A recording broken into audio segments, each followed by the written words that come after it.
horas, no nosso caso, por exemplo, lá do meu menino, foi 5 parcelas. Nós já fizemos a casa tão bonita, só que nós não fizemos a verbação. Agora que fez a verbação, o engenheiro veio ontem. Entendeu? Então, o engenheiro tem que ter, nem a caixa sabe. Chega a primeira etapa, liga a caixa social. Vai o engenheiro aí, desde 48 vai. Olha, vai. Só que não sabe quem é. Aí vai e faz a avaliação. Daí tem mais 48 horas, né? Vai. O dinheiro cai na sua conta. Tem 48 horas para o engenheiro visitar a obra e tem mais 48 horas para o dinheiro cair na conta. O engenheiro veio ontem. Provavelmente o dinheiro cai amanhã, né? E aí, é que eu estou te perguntando. O seu preço é menor e se você tem que pagar no ato. Ou se pode descontar junto com a prestação. Eu volto a afirmar. Se porventura algum cidadão de Guatama precisasse vir aqui, não sei se o presidente vai abrir, preceder, de ligar para lá, para a imobiliária, nós estou com essa dúvida. Se quiser ligar no orelhão e tal, eu vou ter imenso prazer em informá-lo se estiver na altura de eu responder sem ver. Tá? Mas se a gente tiver que deslocar, o preço do deslocamento. Os outros engenheiros também parecem que cobram em torno disso. Para vir ver, porque a vida do engenheiro é R$300, como vocês falaram.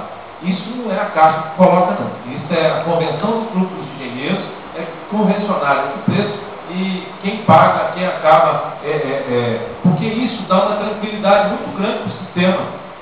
Né? Eu já fiz 2 financiamentos em casa. Eu fiz um para construir e fiz um agora para complementar o preço de uma usada que eu estava comprando. E pode ter certeza, se eu tiver que fazer outro, eu vou fazer outro pela Caixa, porque me ajudou muito até hoje. Né? Então, essa vinda aqui, volto a falar para vocês, eu quero esclarecer depois algumas dúvidas com o Ailton, com o Marcos, eles já estão aqui mesmo, eles podem orientar a sociedade aqui, no sentido do imóvel ter esse requisito que o Arthur falou, da habitabilidade. Só para aproveitei essa situação do laudo de engenharia, na verdade a Caixa, como empresa pública, ela contrata os engenheiros através de um edital de licitação, concorrência pública. Esses engenheiros são contratados, eles ficam habilitados no sistema de avaliação que a gente de solicitação que a gente faz. A hora que eu solicito um engenheiro lá para vir fazer a sua avaliação, e como empresa pública eu tenho que ser transparente, eu não posso escolher o profissional que vai vir, até para não beneficiar ninguém. Ele cai aleatoriamente para um dos engenheiros credenciados que vem fazer a sua avaliação. Né? Então, assim, a gente não sabe, mas a gente não quer, porque tem todo um processo em cima disso. Bom, gente, então para finalizar, eu queria dizer para vocês o seguinte: muita gente fica questionando, a Caixa é muito burocrática. O primeiro financiamento que nós fomos fazer, minha esposa estava grávida, e eu lembro que na época, coincidentemente, quem fez para mim o memorial descritivo foi o Mariano, não como engenheiro da Caixa, mas como engenheiro particular. Então, se eu vou construir uma casa, eu tenho que ter uma planta, eu tenho que ter um quantitativo da obra, eu tenho que ter um memorial descritivo, eu tenho que ter esse projeto aprovado pela prefeitura anteriormente, e além do quantitativo da obra, um memorial descritivo da obra e um cronograma, quanto tempo eu vou demorar para fazer a obra. Quando vocês contratam um projeto para construir, essas são as exigências, tá certo?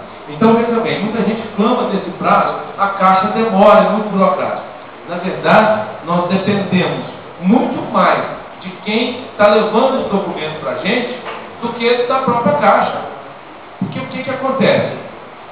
Normalmente, os documentos, você vai falar assim, depois eu quero passar, se o presidente me permitir, eu quero passar para o presidente aqui algumas folhas da documentação exigida. Porque o que acontece? Quando a pessoa é deslocada aqui de Guatama para lá, ela já ir com os documentos necessários para a gente montar. A montagem do processo é muito rápida. Se porventura vocês podem aquele cartãozinho, passa igual para dar, estou saindo aqui no ônibus 5 horas, estou parando o serviço 5 horas, 5h30, eu vou chegar aí por volta de 6 horas, 6h30. Você está aí para defender, eu vou estar lá aguardando vocês. Então, o que a Caixa cobra do correspondente Caixa aqui? É que eu esteja fora do horário que a Caixa não pode atender. né? Então o que acontece? Dentro do horário de 10 às 15, que era o horário que a Caixa atendia, eu vou estar atendendo normalmente, preferencialmente se for por agendamento. Se o presidente Tadeu falar volta da manhã, eu vou estar chegando aí 1 hora, você me atende? É isso que eu gostaria, que as pessoas não ficassem aguardando na fila, tá? Chegar lá, ficar perdendo serviço.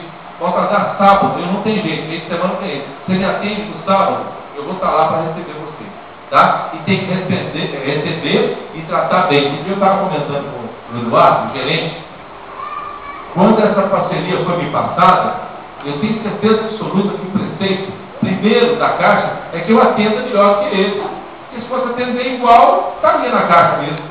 Então, o diferencial é atender ao Tonzinho, ao Tadeu, ao cidadão de Iguatama como um todo, sem nenhuma diferença. Eu estou financiando com um rapaz que trabalha na fazenda do Dr. Gabriel. Então, assim, esse dia estava falando, para mim, se fosse na Caixa, não podia estar aqui agora. Já era 4, 7 horas da noite, a gente estava falando sobre o simulado da ele comprar a casa dele aqui em Iguatama.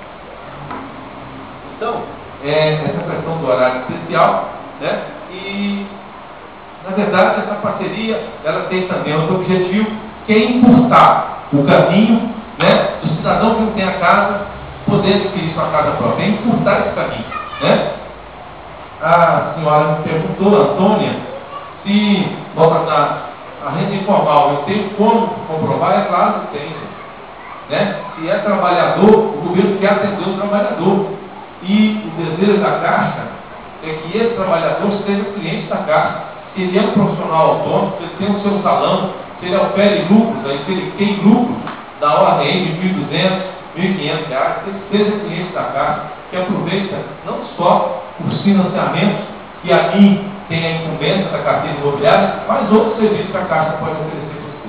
Tá bom? Eu queria agradecer e a gente vai estar aberto para alguma pergunta. Uma pergunta é o seguinte: desde o início, quando você iniciou o papo aí, né, a primeira coisa que você comentou foi a respeito do programa Minha Casa Minha Vida, que não seria elegível para a cidade. Correto? Me corrija se eu estiver errado, né? Que o programa Minha Casa Minha Vida não seria elegível para Iguatama, para Arcos, alguma coisa dessa forma. Então, desde todo esse papo, hora alguma a gente tocou nessa questão de que esse projeto, ou esse financiamento, ou esse aporte de verba seria por esse projeto. Definitivamente, nós não temos aqui, como Iguatama, acesso a esse projeto Minha Casa Minha Vida. Seria isso? Eu entendi. E ou não?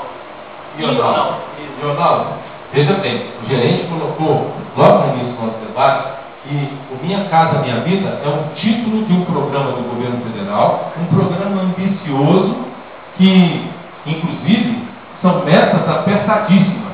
São 30 bilhões, isso é dinheiro demais, é uma cifra astronômica para atender um requisito de 1 milhão de casas, né?